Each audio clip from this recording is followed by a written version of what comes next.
মই পূৰ্বজন্মত আগৰ জন্মত মই বহুত ডাঙৰ পাপ কাম কৰিছিলোঁ। সেইকাৰণে মোক ভগৱানে মোক দিয়া নাই। মই ভগৱানক বেয়া নাপাওঁ। এই ভগৱান মই আৰু এইখিনিতে মই আৰু সেই মোৰ পাপ মোচন হওক বুলি মই ভগৱানক প্ৰাৰ্থনাহে কৰোঁ। কাৰণ মই দুখ নকৰোঁ। মই যে নাই পোৱা, মই যে দৰমহা নাই পোৱা, মই দুখ নকৰোঁ আচলতে। মানে মোৰ পাপ মোচন হৈছে। তাৰমানে পাইছ মছলা মই নিজকে প্ৰশ্ন কৰোঁ, চালা পাইছ তই মোৰ গাটোক। তাৰমানে গা আৰু মনটো বেলেগ বস্তুটো। মোৰ গাটো, মোৰ বডিটো ৰাজনমান, মোৰ তাৰমানে মোৰ শৰীৰটো হৈছে ৰাজনমান, এই গাটো, মোৰ মনটো বেলেগ। তাৰমানে মন আৰু শৰীৰ অলপ বেলেগটো, কাজিয়া লগাব লাগিব নহয়। পাইছ মছলা পূৰ্বজন্মত পাপ কাম কৰিছিলে, এইটো চাকৰি হ'ব এতিয়া। গতিকে ছাত্ৰ ছাত্ৰীসকলৰ সফলতাটোত আমি সোৱাদকণ অনুভৱ কৰিব লাগিব। তাত যদি সোৱাদ অনুভৱ কৰা হয় নহয়, তেতিয়া বহুত অমৃত পোৱা যায়। গতিকে আৰু এটা কথা, মানে আমাৰ টিমটো, মানে আমাৰ যিটো টিম, শিক্ষকৰ টিম, এই টিমটো বহুত ভাল টিম আছে। আমি সকলোৱে মিলিজুলি থাকিব পাৰোঁ। তাৰমানে মই পূৰ্বজন্মত আগৰ জন্মত মই বহুত ডাঙৰ পাপ কাম কৰিছিলোঁ। সেইকাৰণে মোক ভগৱানে মোক দিয়া নাই। মই ভগৱানক বেয়া নাপাওঁ। এই ভগৱান মই আৰু এইখিনিতে মই আৰু সেই মোৰ পাপ মোচন হওক বুলি মই ভগৱানক প্ৰাৰ্থনাহে কৰোঁ। কাৰণ মই দুখ নকৰোঁ। মই যে নাই পোৱা, মই যে দৰমহা নাই পোৱা, মই দুখ নকৰোঁ আচলতে। মানে মোৰ পাপ মোচন হৈছে। তাৰমানে পাইছ মছলা মই নিজকে প্ৰশ্ন কৰোঁ, চালা পাইছ তই মোৰ গাটোক। তাৰমানে গা আৰু মনটো বেলেগ বস্তুটো। মোৰ গাটো, মোৰ বডিটো ৰাজনমান, মোৰ তাৰমানে মোৰ শৰীৰটো হৈছে ৰাজনমান, এই গাটো, মোৰ মনটো বেলেগ। তাৰমানে মন আৰু শৰীৰ অলপ বেলেগটো, কাজিয়া লগাব লাগিব নহয়। পাইছ মছলা পূৰ্বজন্মত পাপ কাম কৰিছিলে, এইটো চাকৰি হ'ব এতিয়া। পূৰ্বজন্মতে পাপ কাম কৰিছিলে, তোৰ চাকৰি নহ'ব, দৰমহা খাবলৈ নাপাওঁ। গতিকে মোক ভগৱানটোৱে তেনেকৈ কৈছে। গতিকে ভগৱানটোক মই বেয়া পাব নালাগে নহয়। ভগৱানটোক মই বেয়া নাপাওঁ। গতিকে ভগৱানটো সেইকাৰণে আছে বুলি ভাবিছোঁ। ভগৱানে মোক এইখিনি দিয়াইছে। গতিকে মই যদি নাই পোৱা, মই যদি মোৰ ভোক লাগিছে, মই নাই পোৱা, লোকে বহুত পাইছে বুলি মই যদি ভাবোঁ, তেতিয়া মই অশান্তি হ'মতো। গতিকে মই যিখিনি পাইছোঁ, ডেট ইজ চাফিচিয়েণ্ট ফৰ মি। গতিকে চাফিচিয়েণ্ট তাৰমানে যথেষ্ট। তাৰমানে একেবাৰে নোপোৱাতকৈ পোৱাটো যথেষ্ট। গতিকে সেইখিনিতে তুমি সন্তুষ্টি হোৱা। ভগৱানটো বহুত বেলেগ বস্তু। বাইবেলটো বহুত বেলেগ বস্তু। খ্ৰীষ্টান ধৰ্মটো বহুত বেলেগ বস্তু। মই বহুত সন্মান কৰোঁ। মই কলেজত যেতিয়া পঢ়িছিলোঁ ডিব্ৰুগড়ত, 1 বছৰ মই গীৰ্জা কৰিবলৈ যাওঁ, প্ৰাৰ্থনা কৰিবলৈ যাওঁ। আপোনালোকেও যাব পাৰিব। আপোনালোকে সেই হিন্দু মন্দিৰত অকল যায় গীৰ্জা, তাত আপোনালোকে দেওবাৰে যাব পাৰে। মই জানো, মই বহুত ভিতৰৰ কথা জানো। গীৰ্জা কৰা, মই গীৰ্জা কৰিব গ'লে মই জাত নাযাওঁ নহয়। মই হিন্দুটো মই কিবা খ্ৰীষ্টান হৈ নাযাওঁ নহয়।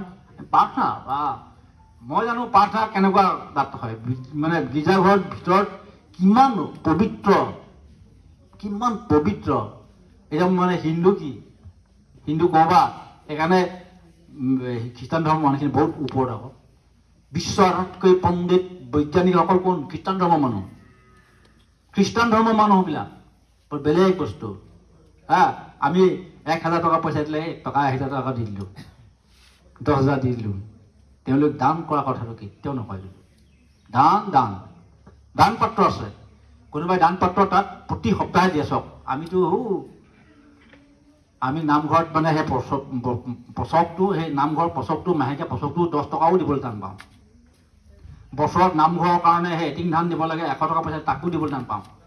খ্ৰীষ্টান ধৰ্মৰ মানুহ তেখেতসকলে প্ৰতি সপ্তাহত প্ৰাৰ্থনা গোৱাৰ পিছত দান পাত্ৰ চলি যায়।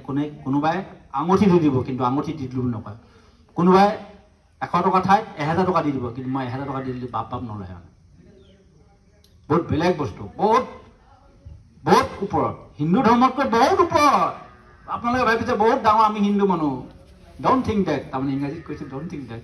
কিন্তু ভাবিব বহুত উচ্চ। কিন্তু খ্ৰীষ্টান ধৰ্মৰ মানুহ বহুত উচ্চ, এটা মানসিকতাটো বহুত উচ্চ, নিয়ম নীতি বহুত উচ্চ। কিন্তু মই কিন্তু জানো, মই অনুভৱ কৰিছোঁ, মই প্ৰাৰ্থনা কৰিছোঁ যে গতিকে মই আমাৰ গতিকে আছে লোকৰ মানে কি নিজৰ আয়কটো ভাল পাওঁ সেইবুলি লোকৰ আয়ক মানে ঘিণ কৰিব নাপায়। তাৰমানে আচলতে আমি নিজৰ ধৰ্মটো আমি হিন্দু ধৰ্ম মৰম কৰিম সেইবুলি খ্ৰীষ্টান ধৰ্মক মৰম কৰিব নালাগে, সেইটো কথা কোৱা নাই। তাৰমানে আচলতে সেইটো ক'ব নালাগে। আচলতে চব ধৰ্ম আৰু ধৰ্মটো ভাল, বহুত ভাল।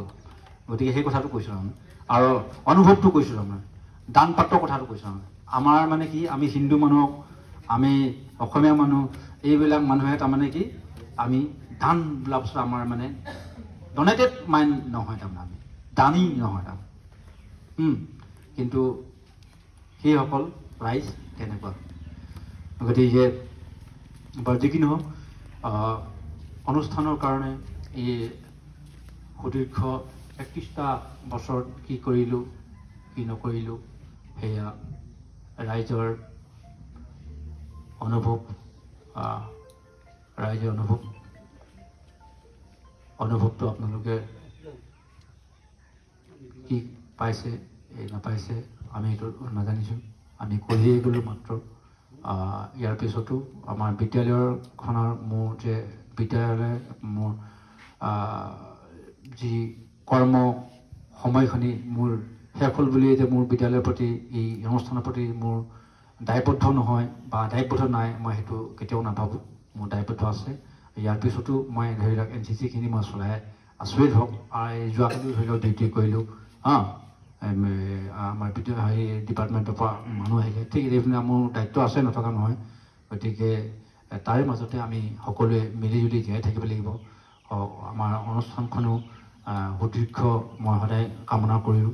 আৰু ৰাইজৰ যিটো একাগ্ৰতা আৰু এই আজি সভাত উপস্থিত থাকিব পৰা নোৱাৰা আৰু সকলোৱে এই আমাৰ এই অনুষ্ঠানটোৰ প্ৰতি সহানুভূতি, তেখেতসকলো মানে দীৰ্ঘায়ু হওক, তেখেতসকলৰ কৰ্ম দক্ষতা সফল হওক, আৰু প্ৰতিজন ছাত্ৰ ছাত্ৰী সফল হওক।